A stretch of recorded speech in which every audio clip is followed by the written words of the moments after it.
अकबर का साला। अकबर बीरबल की कहानी। कहानी शुरू करने से पहले, अगर आपने अभी तक हमारे चैनल को सब्सक्राइब नहीं किया है तो चैनल को सब्सक्राइब कर लें, क्योंकि इस चैनल पर आपको बहुत सारी दिल खुश करने वाली कहानियां मिलेंगी। बीरबल की बुद्धि और समस्या को भांप लेने की कला के कारण बादशाह उन्हें खूब पसंद करते थे। इसी कारण से दूसरे लोग बीरबल से उतना ही जलते थे। इन जलने वालों में से एक अकबर का साला भी था।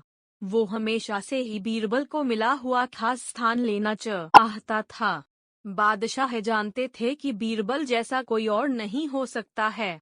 वो अपने साले को भी ये बात समझाने की कोशिश करते थे, लेकिन उनका साला हमेशा कहता था कि वो भी काफी बुद्धिमान है। इन सब बातों के कारण एक बार बादशाह के मन में हुआ कि अब ये ऐसे नहीं मानेगा, इसे कुछ कार्य देकर ही समझाने पड़ेगा। तभी अकबर ने अपने साले से कहा कि तुम अपने दिमाग और सूझबूझ से इस कोयले की बोरी को सबसे ज्यादा लालची सेठ दमड़ी लाल को बचकर आओ। अगर तुमने ऐसा कर दिया तो मैं तुम्हें तुरंत बीरबल की जगह दे दूंगा। यह बात सुनकर अकबर का साला हैरान हुआ, लेकिन उसे बीरबल की जगह चाहिए थी। इसी सोच के साथ वो कोयले की बोरी लेकर सेठ के पास पहुंच गया। सेठ ऐसे ही किसी की भी बातों में आने वाला नहीं था, इसलिए उसने उसे खरीदने से मना कर दिया। अब अपना उदास चेहरा लेकर अकबर का साला महल लौट आया। उसने कहा कि मैं इसे नहीं बेच पाया। इतना सुनते ही बादशाह ने बीरबल को अपने पास बुलाया।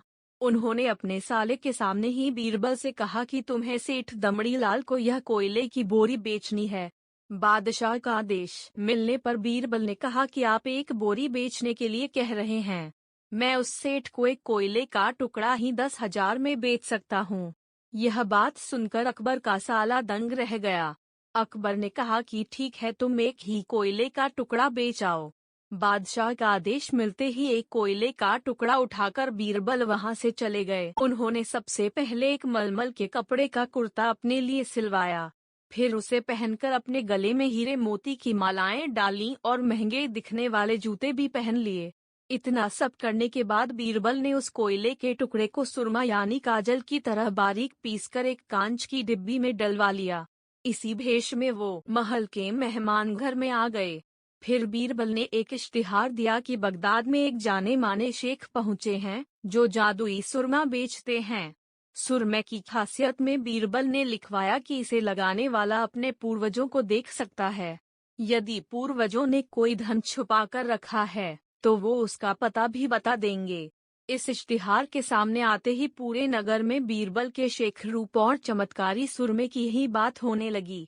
सेठ दमड़ी लाल तक भी यह बात पहुंच गई। उसके मन में हुआ, जरूर मेरे पूर्वज ने धन गाड़ रखा होगा। मुझे तुरंत शेख से संपर्क करना चाहिए। इतना सोचकर दमड़ी लाल शेख बने बीरबल के पास पहुंचा। बीरबल ने जानबूझकर उन्हें पहचाना नहीं। सेठ ने शेख से कहा कि मुझे सुरमे की डिब्बी चाहिए। शेख ने जवाब दिया, बिल्कुल लीजिए, लेकिन एक डिब्बी की कीमत 10,000 रुपए है। सेठ काफी चालाक था।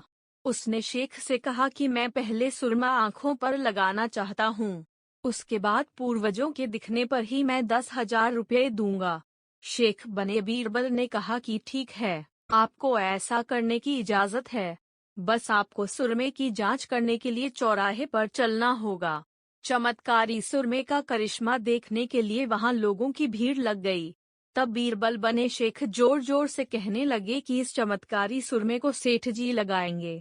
अगर ये सेठ अपने माता पिता की ही औलाद हैं तो इन्हें सुरमा लगाते ही तुरंत पूर्वज नजर आ जाएंगे। पूर्वज नहीं दिखे तो मतलब यह होगा कि वो अपने माता पिता की औलाद नहीं हैं। असली औलादों को ही यह सुरमा लगाने पर अपने पूर्वज नजर आते हैं। यह सब कहने के बाद शेख ने सेठ के आंखों पर सुरमा लगा दिया और कहा कि आंखें बंद कर लो। सेठ ने आंखें बंद तो की, लेकिन उन्हें कोई भी नहीं दिखा। अब सेठ के मन में हुआ कि मैंने कह दी या कि मुझे कोई नहीं दिखा तो भारी अपमान हो जाएगा।